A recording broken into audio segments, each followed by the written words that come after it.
What crime do you suspect me of It's a committing? sensitive site, so Didn't ask you that. you're not going anywhere. Are you detaining me? I will be detaining you. Are you yeah. detaining me now? Yes, I'm detaining you. Can sir. you let me know when the detainment has ended, please? Yeah. In this interaction, a man calmly asks a simple legal question: what crime is actually suspected? The response is unclear, and that uncertainty matters. Because in UK law, detention requires reasonable suspicion, not vague concern. Yet, despite the lack of a clear answer, the situation continues to escalate. Watch closely how the officers respond, and how their position begins to shift under pressure. Footage courtesy of Focus Pocus. Full credit in the description, go check out their channel. I'm photographing. You're not supposed to be taking photographs here. They don't like it. What's the law though? Pardon? What's the law though? There is no law, but there's signs up saying no photography, so they don't really like people taking photographs of the place. I know, I don't not, base my activities on what they like. I'm not saying anything you shouldn't be doing it, but all I can say is any reason that you're doing it? Yeah, there's a reason for everything that we do, isn't there? Well, you tell me then. Just making what I call a documentary. I see, It's a right. light-hearted look at comings and goings of a place like this, and then I put music to it. Here, the officer openly acknowledges a critical point. There is no specific law preventing photography in this context. That admission sets a clear legal baseline. If no law is being broken, any further interference must be justified carefully and lawfully. I see, right, okay. Where do you put that then? Just upload it to a YouTube channel. Oh, right, okay. Okay. Can I ask who you are? Are you local then? I am today, yeah. You are today, what does that mean? Well, I'm here for the day. What, you live in here? You're in a hotel No, or something? no. Or you've just got in the car or something, have you? Asking a lot of questions for a lawful activity. That's the nature of my job, really, isn't it? Okay, well I know that I don't have to account for a lawful activity, so... Okay. Okay, well, can I ask your name then? Focus, you can call me. Focus? Yeah. I see, okay. Do you intend staying here long then? I don't know, it depends on the weather, it depends on what... I Really? think I might get a shot of the big dish and that, and some of the cameras and Okay. anything else. Do you do this for a living then? No. The individual explains his purpose, clearly filming as part of a harmless, creative project. There's no attempt to conceal intent, no evasiveness. This matters because transparency typically reduces suspicion, not increases it. Yet, the questioning continues regardless. Which is why we're here as well. Irrational. I think it's paranoia. I'm not going to argue with you. I'm not Guy with a good for camera. that. Obviously, if this was in a different country, in a different place, it wouldn't be where it is. Obviously, if this was in a different country, in a different place, it wouldn't be where it is. So, so, I mean, there's not a lot we can do. It's just the fact that... Are you prepared to give us your details so we spoke to you? Just so No, because you don't need them, do you? Oh, Well, why would you need them? we don't. Well, it's always I'm seems just to be a saying. fishing exercise, doesn't it? I mean, it doesn't matter who I am because it doesn't make me any less dangerous or more dangerous just because you know my first name or my second name, does it? This is a key distinction. Personal preference is not law. The officer references what the location likes or doesn't like, but the individual correctly separates that from legal obligation. In public spaces, legality is not determined by comfort, but by statute. I'm PC Byrne. PC Byrne. Yeah. B-Y-R-N-E. Very good. Yeah? How did you know that then? Educated guess. Research. Hostile reconnaissance. And it's 2007. Correct, Okay. yes. So you know our names. Can we ask your name then? No, because I don't like where my name ends up if I give it to you. I was looking at the websites the other day for the police, and I saw that most of the misconduct hearings were to do with confidentiality, where they're looking at the database then giving it to a third party. So I just simply don't trust the police, I'm afraid. Yeah. Okay, well, just bear in mind that they are going to be watching you on camera and that, like so. When asked for his name, he declines, and under UK law, that can be lawful. Unless specific powers apply, such as Section 50 of the Police Reform Act, there is no general requirement to identify oneself. Here, no such legal power is clearly stated or justified. No worries. You can understand why we come out and spoke to you, can't you? Just because No. you see someone out the front and you just thought, just come out and just inquire what you're doing, that was all. I think it's paranoia. I'm not denying what I'm not confirming or denying what you're saying. It's just the fact that there is a sensitive government establishment, and they just sort of when people turn up with big cameras like you've got and start taking photos. Okay. That's all it is.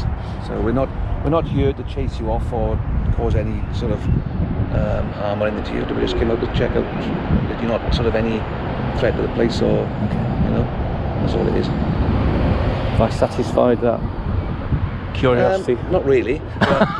Okay. There's not much we can do, is there, really? So Okay.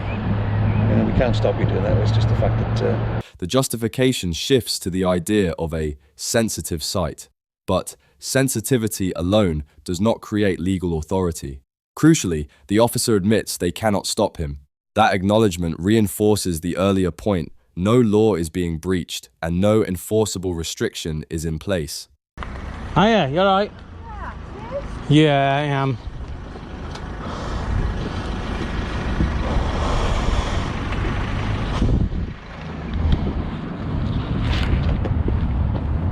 Sensitive site, so to be asking you some questions. Okay. Okay. What are you taking photos of? Anything I can PCSO see. Cindy Walton, by the way. Right, what's your number, please? PCSO Cindy Walton, I said. Yeah, what's your number? 9160. Okay. Yeah. So, what are you taking photos of? Anything I can see, really. Or everything. Okay. Why here? Why not? Okay. It was top of my options list. As a new officer arrives, the tone subtly changes. The questions begin again, despite the earlier conclusions. This repetition is important because it suggests uncertainty within the officers themselves, or a continued attempt to establish authority without new legal grounds. What crime do you suspect me of It's a committing? sensitive site, so Didn't ask you that. you're not going anywhere. Are you detaining me? I will be detaining you. Are you Yes. detaining me now? Yes, I'm detaining you. Can sir. you let me know when the detainment has ended, please? Yeah.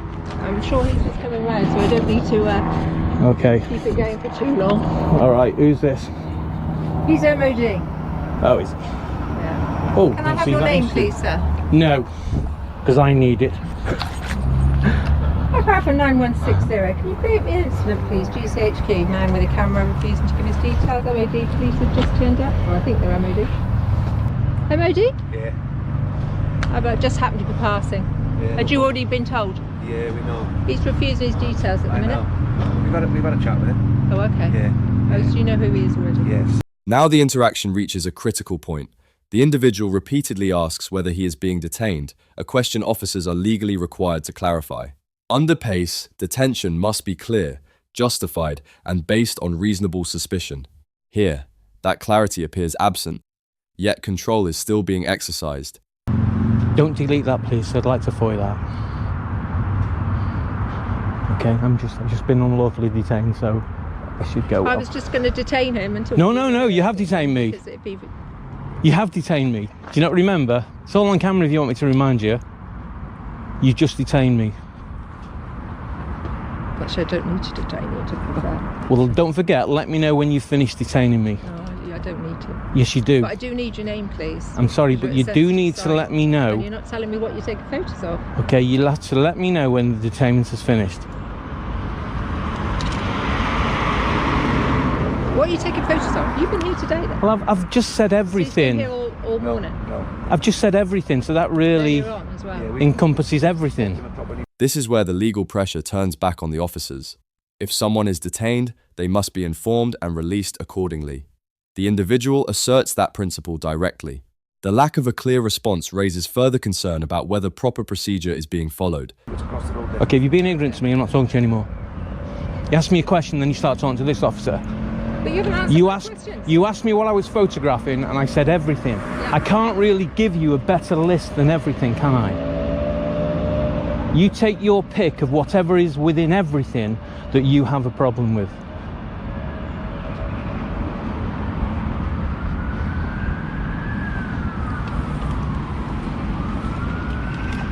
Is this your backup?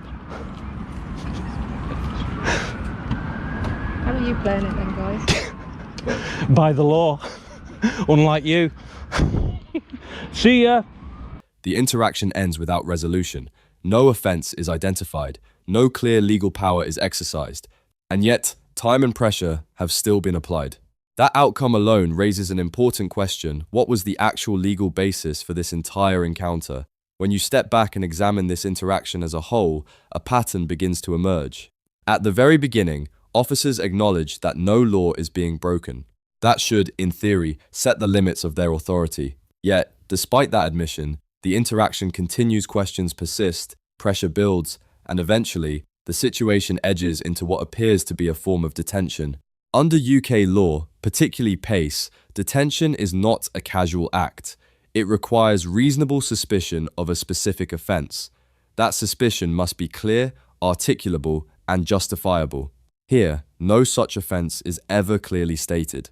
The individual repeatedly asks for that clarification and never receives a direct answer. Instead, the justification shifts from preference to sensitivity to vague concern. None of these, on their own, create lawful authority.